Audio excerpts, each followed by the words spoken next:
Hello, this is Mike Swanson, and you're listening to the Wall Street Window podcast. In a few moments, I'm going to be speaking with Carmine Savastano. Carmine runs the website tpoc.com. He's the author of the book Two Princes and a King and the newly released Human Time Bomb, The Violence Within Our Nature, about the disorders in our society and what's kind of causing them. And boy, are we in some interesting times now. However, a little bit of glimmer of some good news for a change. I'm going to talk or show you, before I speak with Carmine, some of the virus statistics that are going on now. It appears that we're close to reaching a peak in this virus wave, and things should start to die down next month. And hopefully by the end of July or August, the cases around the United States will disappear for a period of time at least.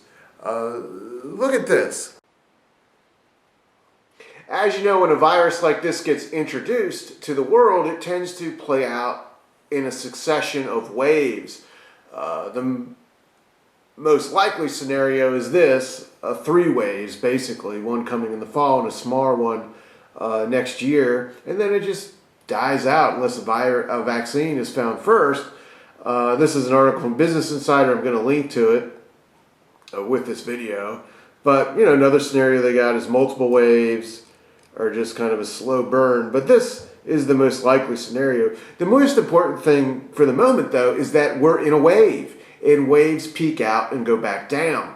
And the real statistics of what is happening suggest that nationally, we have hit the peak and are starting to plateau out, and that would suggest that hopefully maybe starting this week, but certainly by the end of this month, the number of new cases, the number of deaths per day will start to go down and should be gone to basically nothing by late July, early August. And this is actually what had been projected by the experts a month ago to happen.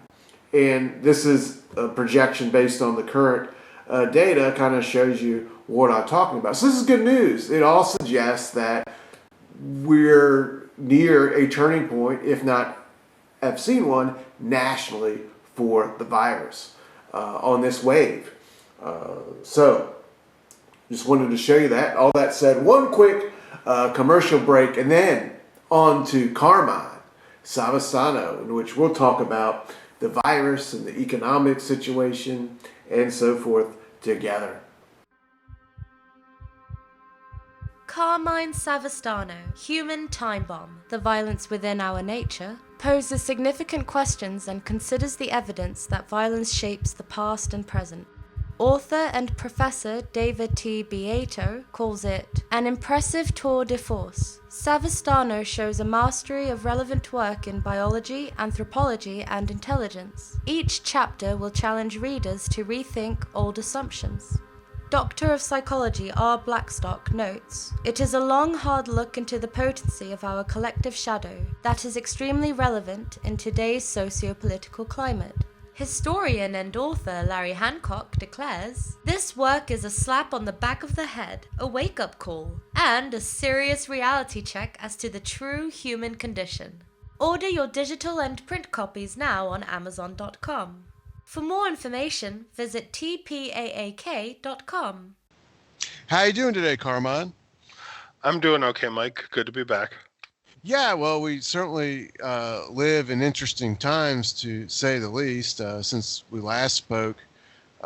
Actually, we were talking about those apps that are still in development by Google and Apple, haven't really been deployed yet publicly. But at this point, I tell you, I'm a little skeptical that they would even be very effective in the next couple months, because I think the virus has grown so much, the cases haven't peaked nationally, that I think it's kind of too late. That kind of system would only seem to work if there are a few cases and you're trying to really, prevent something. I think at this point it's too late for an app to stop this thing from running its course. No, but it's not too late for an app to be used as a surveillance method. That's true. And they'll make money It's from never it, too you late for know. that. Yeah, well, and then if they can succeed now, deploying it, they can do it again or something similar, and so forth. But it's something we'll definitely be on top of. But anyway, Yeah, well, it's certainly worth noting, and I don't think my opinion has changed since last time, and I don't think yours has. And if anything, the public response has been negative for the most part, because I think the average person has a reasonable suspicion that they don't want the government able to send them home for 14 days whenever it chooses, because it believes they might have come in contact with someone who could have had this.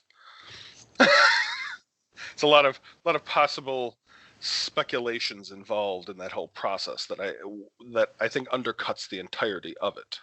There's well, at the same time, I've been following what's going on in Las Vegas with the casinos, and the companies hold analyst calls when they report earnings. And the one for for Las Vegas Sands, that's the last one I was looking at this morning. They said that they're going to have 25 nurses at the casino. They're going to have a big conference hall for them, and they're going to test all the employees before they open back up. And then when they do open back up, they'll have heat sensors looking at the people as they come into the casino, and if they have an over 100-degree temperature, they'll then be given the opportunity to go and either leave the premises or be tested for the virus with these nurses in this conference center. So that's interesting. And then my mom told me that in the state of Virginia, they're starting to let people go and have elective surgeries in hospitals, but before you do, you're going to have to be tested for the virus and get it all clear. And airlines have been hinting at requiring this to have people fly, that you have to have some sort of certification that you've been tested. Once again, though, I think that all those things are just window covering, really. I mean, the problem with the casino's plan is asymptomatic patients. You can't find them. It doesn't matter how many tests you have. If they're asymptomatic, they're not going to have a fever. They're not going to show any of the signs of someone that's infected. And they're going to wander through and just infect people. So, well, there's I'm going to link a couple stories to the notes for this so people can read this stuff for themselves. When I say these things, no, I'm not just making it up. Well, but no, I believe you, yeah.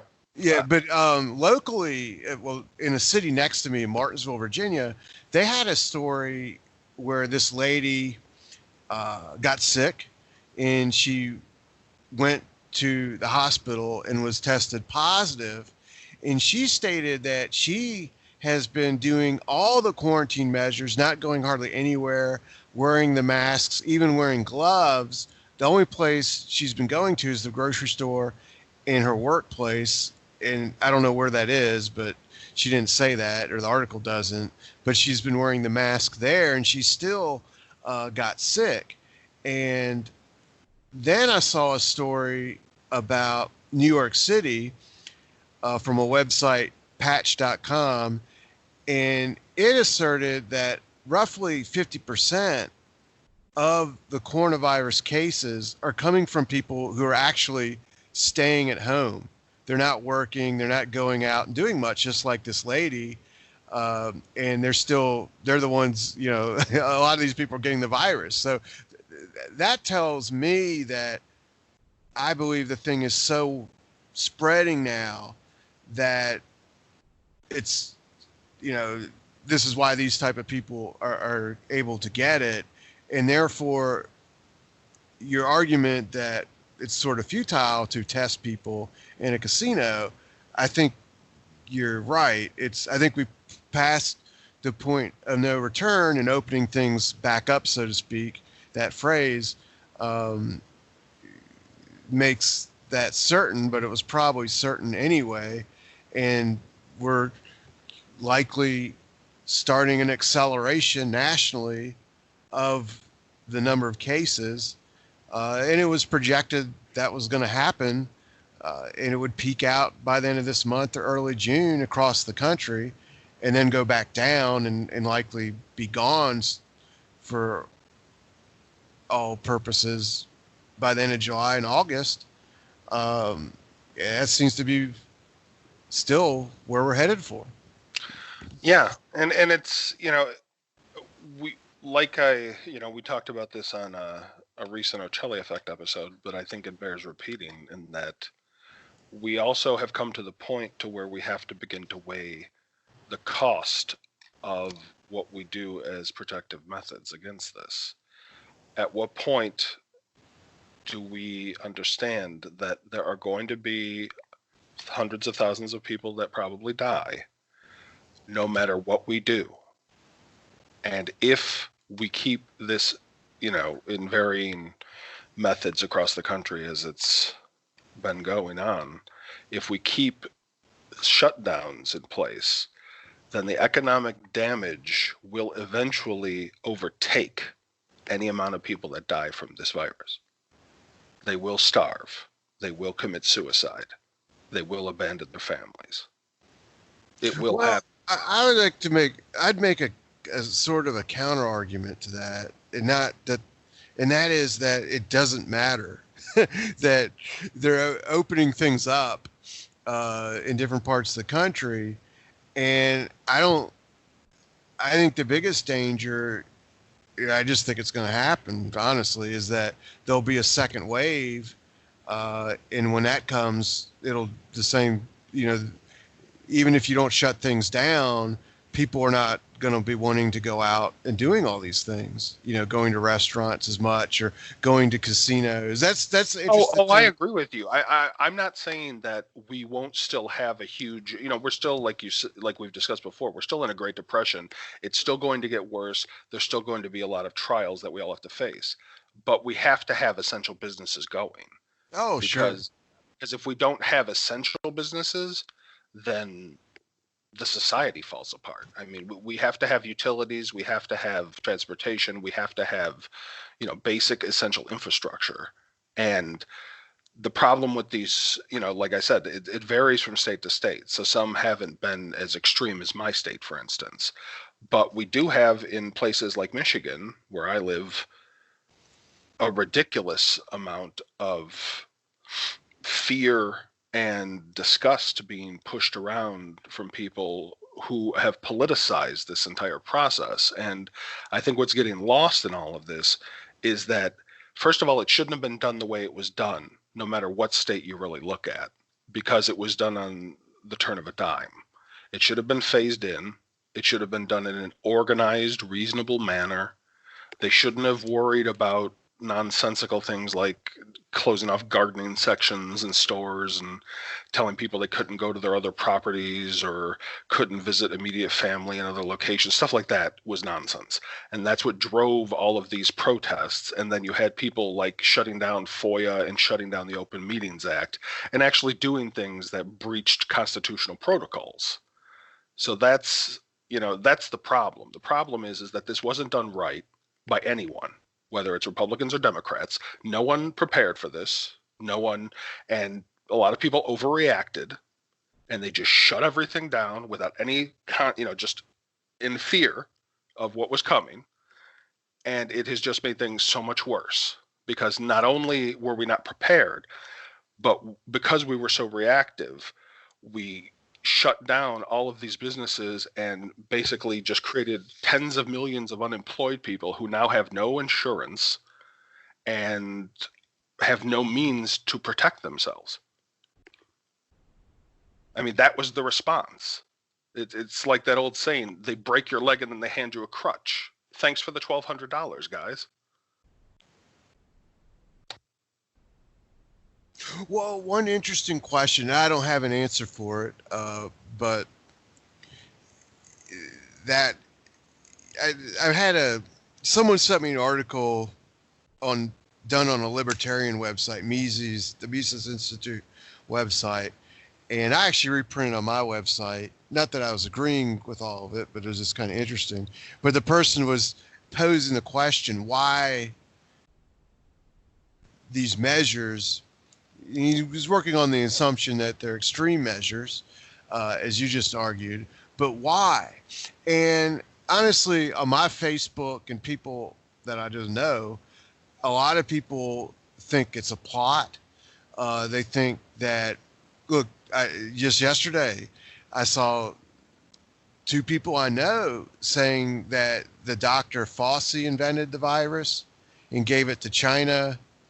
And it's a plot of some sorts to, I didn't get into all that. Yes. But there's like, you could come up with 20, well, no, you can get up with 20 different plots out there, let's say, that are floating around the internet, that conspiracies or whatever of why this happened, it's man-made, it's this, it's that, on and on and on. This article wasn't making any of those arguments, but I think that people are feeling a lot of unease. Their lives are disrupted, and as your book talks about, the online culture that's been generated since over 20 years now, it's all this YouTube stuff and whatnot, and people just fall into believing these things. But it does seem, there's viruses and outbreaks and pandemics have been a part of human history. There was, of course, everyone talks about the one in 1917, which, interestingly enough, became forgotten about for decades, overshadowed by World War I, even though about the same number of people died. But there were other ones. During the American Revolution, there were outbreaks of smallpox that infected the Revolutionary armies. More people died from that than they did from British gunfire. The Black Plague was going on for like 100 years. And people died from disease than they did from fighting. Yeah. And I was reading some of the fall of and decline of the Roman Empire, and there are outbreaks there. They don't know exactly what it was, but they think it was smallpox, or people today think that, but it killed the emperor, two of the emperors, and they're guessing maybe 10 to 20% of the regional population. But the point is, these things happen. They're a part of human history. People that read the Bible know about lepers, that appear in the Bible. I think the problem is, like you mentioned, that I discuss at length in the book, is that these things generate instinctually within us fear and disgust. It is programmed into our biology to respond in this way. So I understand why some people are committed to keeping these shutdowns in place until they feel safe. The problem is they might never feel safe again. There might never come a day when they feel totally safe. So we can't just keep these things forever. You have basically, whether, and this is, I think, plays more to the reality of the situation. I don't believe, any of the theories that this is some big plot against Trump, and I don't believe that it's some big theory to, whatever you want to attach to it. I don't think it's a big conspiracy in that way. I don't think it has anything to do with, it's just a big plot. This didn't happen. This happened. This is a real scientific problem. It is something that has to be dealt with. And it's something that's going to take time, that might even take years for anything like a vaccine or a real hardcore treatment to be developed. But what is going on is there are people that are acting extrajudicially, pardon me, in their actions. For instance, in my state, I don't fault Governor Whitmer for the state of emergency. I don't fault her for social distancing. Those things, were done in lots of other places. The social distancing has, based on what, statistics we can put our hands on, has brought the curve down to some extent in a lot of places and has kept the hospitals from being overwhelmed. But she also has said that she will extend it until she deems that it is safe for the public to go out again, which basically means it's an open-ended emergency order. And when she was challenged by the legislature, she said that she would not let them tell her what to do. So now they're in court fighting to define her emergency powers because no one ever foresaw this day would come when an executive would just ignore the legislature. Now, I'm not taking a political side. Everyone can say who they think is right. The point is that is unconstitutional. An executive cannot just say they will deem when the public is allowed to go out again, because essentially what they're doing is they are imprisoning the public. The public is being kept from being able to pursue their happiness and go freely travel based on the order of an executive. And that's a problem. So when I hear people say that the protesters are idiots, that's fine. Have your opinion. But they're not wrong. They might not be protesting the right thing, but they are suspicious for a good reason. They might not understand why they should be suspicious, though. Well, why do you think these extreme measures have been taken? Because even though there have been pandemics and things throughout human history, is this comparable, where there's been such massive shutdowns across the entire world? I think this is certainly unprecedented. I've never read anything about it in history ever happening to this scale. I think that if anything, if people want to look for some sort of underhanded dealing, it's that they did it wrong, which we're all basically experiencing. They didn't phase it in as they should have. They didn't protect the most at-risk people instead of just sending everyone home. As you can see, I'm not saying that there's still deaths, but you can look at countries in Europe, I believe like Sweden.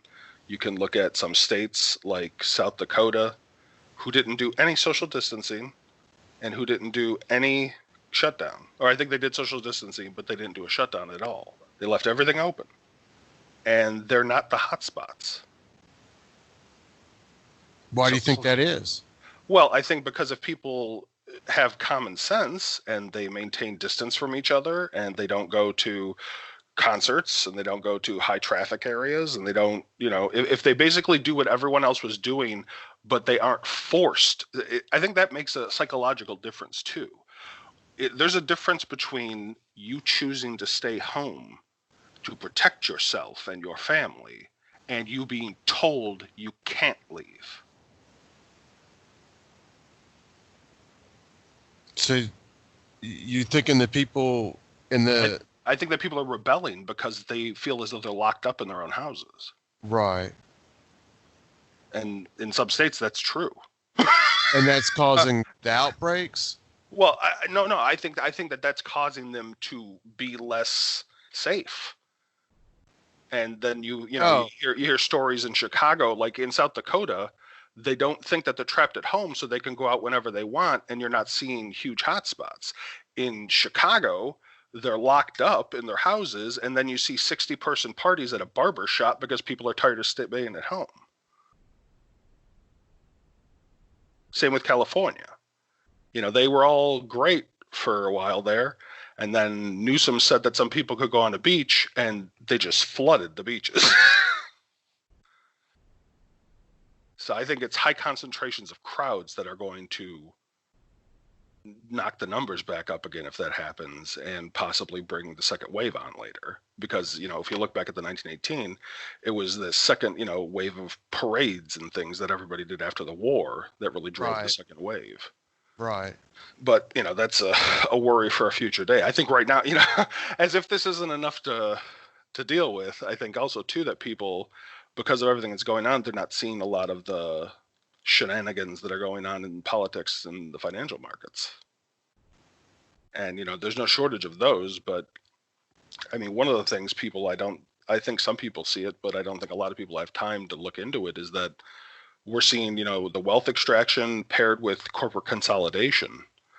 And we see strangleholds in major industries getting tighter, whether it's airlines, the banks, some food supply distributors, media. All those things are largely controlled by a handful of corporations, before all this happened. And this is just going to make that worse, because we have industries that are virtually functioning as monopolies. And that prevents normal competition and the normal market forces that would actually be present in capitalism. That's another thing that annoys me. I always hear people saying, "Well, this is all blamed on, blame it on cap." This isn't capitalism. This is corporatism. This is, special interest groups directly controlling portions of the government. That's not capitalism. In capitalism, there's a free market, and you succeed and you fail, and that's it. You don't bail people out. You don't give stimulus checks to anybody. That's not capitalism. That's socialism. Well, you're going to see the complete opposite of what you want to see over the next I'm sure 12, 24 months. I just want to correct people. So, don't blame this on capitalism. This isn't capitalism's fault. If capitalism had been practiced, this would have never happened. In 2008 and 2009, if Barack Obama and George Bush hadn't bailed out all these companies, they wouldn't have expected it this time.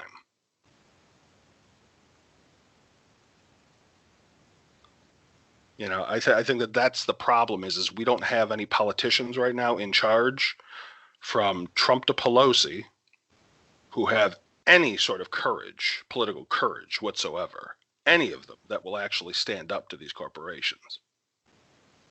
And that's our problem right now.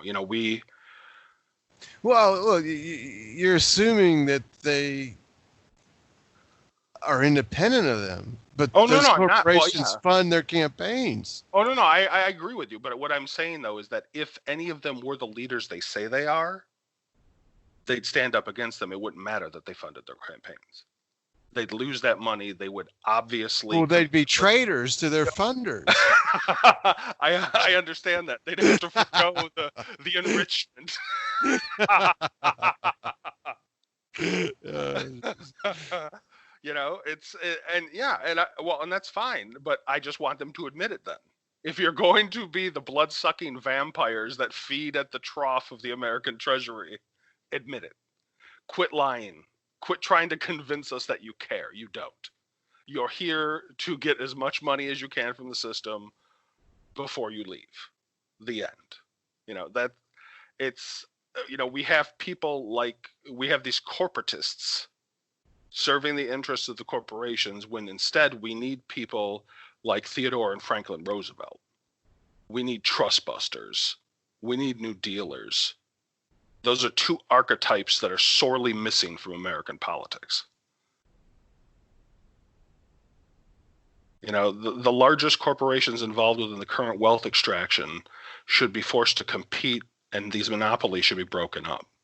Anti-competitive rules and sweetheart deals secured by government officials on behalf of corporate lobbyists should be done away with. Because this is where it leads. If everyone wants to see where it leads, this is where it leads. Giving them special privileges, giving them all of these deals, allows them to get into such a position of power that when the country is economically crumbling, they're first. That's what's being revealed, perhaps, in this crisis, is how corrupt the system is at the moment. Yeah. Maybe that's what's being revealed to us. I think you're right. No, I certainly think so. But I think the average person has to pay attention to this. This is very important, and this hopefully will rip away the wool from your eyes, so you will see exactly what exists rather than. I've been looking, as you've been talking. I've been looking at, because I live in Virginia, the Virginia Health Department has a website that breaks down, and it's updated every single day, all the cases, the number of deaths, and all this kind of stuff. It's broken down by the county. So, I mean, I already know where I live. 2 people have died. But it's got an interesting thing here, which is pretty shocking. You can break it down, the rates per 100,000 people. You can have the counts, by county, right? Mm-hmm. So 2 where I died. But then if you do rates per 100,000, it's actually 2 because it's about 100,000 where I live. But there's some counties that have 0. No one has died in them. But there's a county in which 21 out of 100,000 have died. And then the county next to it's got 25 out of 100,000. Now that's a lot of people. And I was, people don't have the exact numbers for the 1917 Spanish flu, but the estimates are like 40 to 50 per 100,000 died over a year. So these 2 counties have seen 25 out of 100,000 people die. And there's some other ones scattered throughout the state like that. I know one of them has had a big outbreak in a nursing home, which killed a bunch of people, which has distorted, what's going on in that county. The number there is 32, which is, really, really extremely high. But anyway, these 2 counties that got my attention, they've been in the news because they have meat plants. And recently, twice a year, I would drive by them. They're Virginia. When you see it on the map, of the globe or the United States, you don't notice that there's a part of Virginia that's on the eastern shore that's connected to Maryland. That's where this is. And the county only has 30,000 people in it, and 3,000 of them work in one of 2 of these meat processing plants, and 7 are dead, and 3 are dead in the neighboring county. So a lot of people are getting hospitalized. 22 are hospitalized.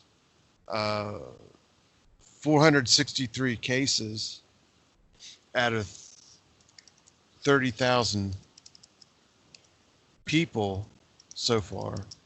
I'm assuming that this thing has probably run its course in these 2 meat factories, if it's already, made this number of people sick already. Well, I think that also comes back to, though, that we weren't in the best position before all this happened. I live in a county that's a hot spot in Wayne County in Michigan. That's where Detroit is. And, the city was still reeling from 2009. And then it got a mayor that pilfered its treasury. Then, it had a huge flight of residents as housing prices crashed. And there's thousands of abandoned buildings all over Detroit. So it was a prime area for something like this to hit. Compromised infrastructure, depressed financials, lots of debt, population that was already reeling from the last crash. That areas like that are going to get hit hard.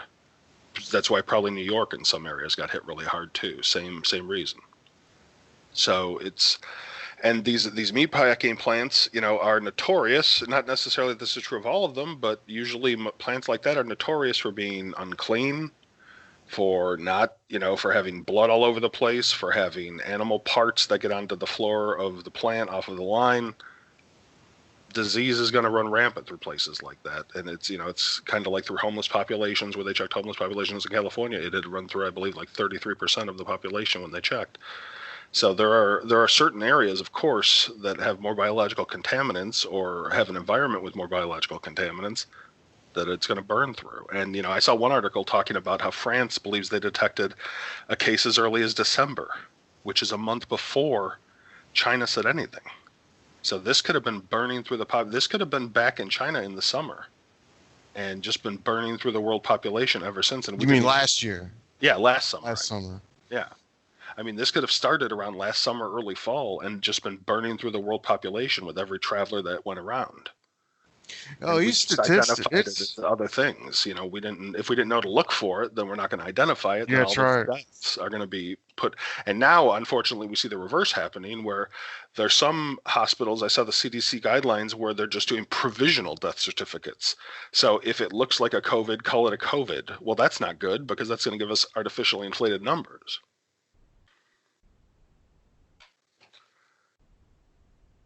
So yeah, there's a lot of, and speaking of numbers, another thing, talking about this wealth extraction, while some companies are really taking advantage, and it's companies that it blows my mind that it's being allowed. For instance, like the banks who we just provided trillions of dollars to in the CARES Act are going to charge $10 billion to service the loans to the Small Business Administration. So we're saving them, and then they're going to charge us for the privilege. If anything, I would think that should disqualify them from receiving funds. And then another thing, according to the Seattle Times, 80% of applicants for the small business loans for the Paycheck Protection Plan, largely small businesses were not funded before the research. 80% of the applicants that were largely small businesses weren't funded before the resources dried up initially. So despite the rules only providing resources to companies that had less than 500 workers, 43 companies with more than that, with employees far more than that, still received funds. It would be reasonable to make exceptions if these companies were sound and essential to economic recovery, but not all of them were. The first problem is the U.S. Small Business Administration refused to release the names of the companies, which is unprecedented. And some companies' tax filings revealed that they were being funded and had executives that made nearly as much as the amounts requested. So the amounts requested could not pay for all the employee costs at these particular corporations, but could help fill the pockets of at least one highly paid executive. While some of the companies, after the media or public revealed these practices, returned the money, several have not, and they won't respond to media inquiries. Monty Bennett, a Dallas executive, chairs a company that owns Ashford Hospitality Trust, among other hotel properties, which received a total of $76 million using more than 100 separate filings under the SBA program. So basically, they shouldn't have been able to get the money, but if they filed under 100 different filings from different businesses, they got it. AutoNation, a Fortune 500 network of auto dealers, said it would return $77 million it received. Following the announcement, AutoNation began furloughing employees and canceled agreements it had made with commission-based workers. Lindblad Expeditions, a high-end cruise line, stated it would return $6.6 million. And finally, Veritone, an artificial intelligence corporation, received nearly $7 million in loans, but the same company paid just its CEO $18.7 million in compensation during 2018. Some companies only decided to return the money following Treasury Department guidelines that recommended companies with substantial market value and channels to capital to not accept the money. To be clear, it took the Treasury Department coming out and expressly reminding these wealthy companies not to further raid the Treasury because it was so obvious they did not need the money as much as other people did. Yeah, but I'm reading about this thing. The trust, the Ashford Hospitality Trust. Yeah. And this fella, and the company is this. It would take I should say this without looking at it in more detail, but it's in financial trouble. It's losing money. The stock is crashing. So it could go bankrupt. Yeah. And then that would mean all the money they're giving is wasted, or he's just being a crook. But here's, and again, this happens to Democrats. So it's just an example. But he hired two, it says, Trump-linked lobbyists.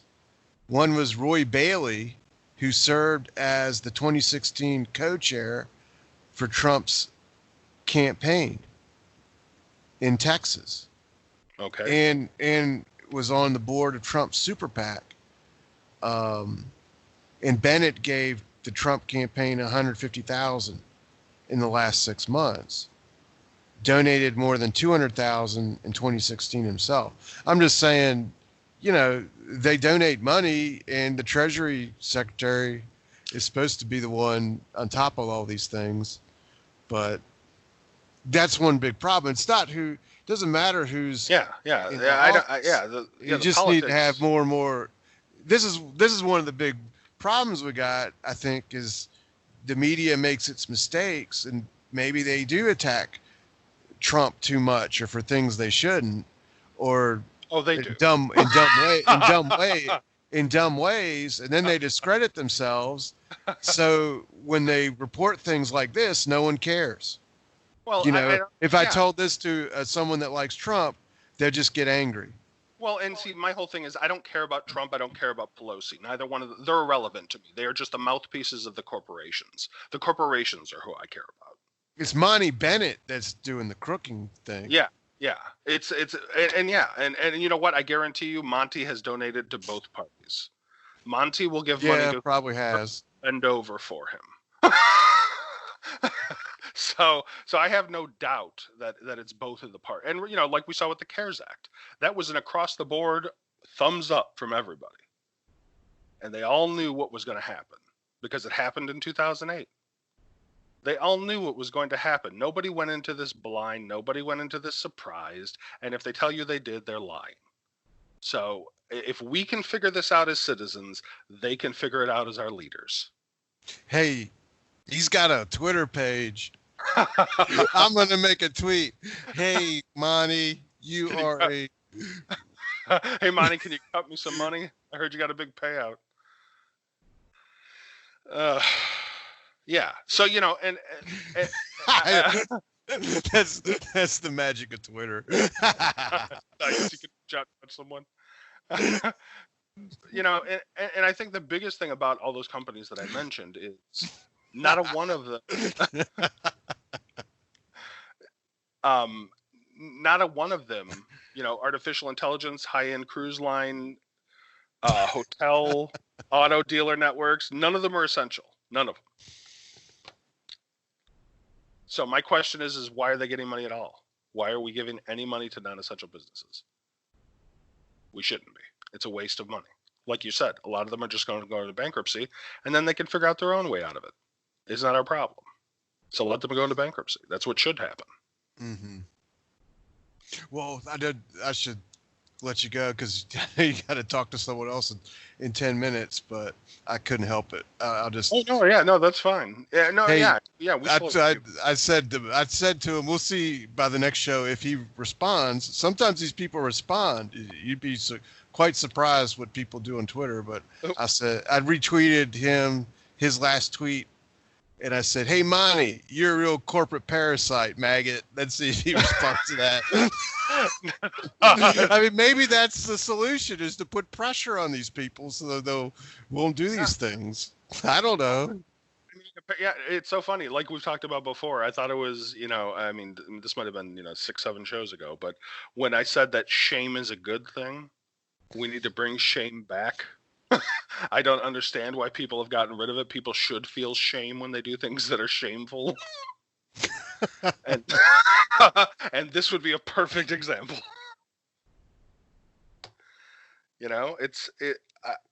I hope that the good that can come out of this situation is that we have all this time to think and we can actually see what really exists in front of us. A lot of the facade has been wiped away by what's happened. Yeah. And so that is a good thing that we can see what's actually going on. Yeah, you're right. And maybe there is hope that we can do something out of all this, or people will. This is an ongoing situation, and there are going to be a lot of changes that are made. Yeah. There's no doubt about it. And Yeah, and it's crazy.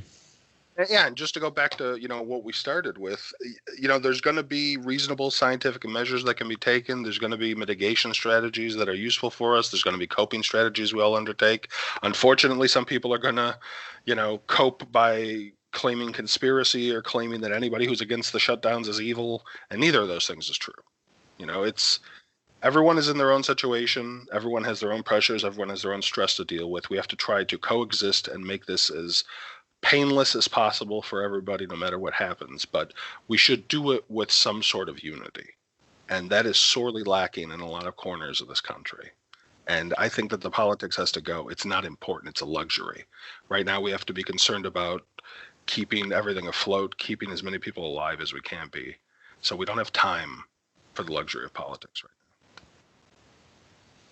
now. Well, that's a good thought to end on. And I recommend everyone go and buy your book, Human Time Bomb. It's well worth reading. And we'll talk again soon. Okay, thanks, Mike. Take care.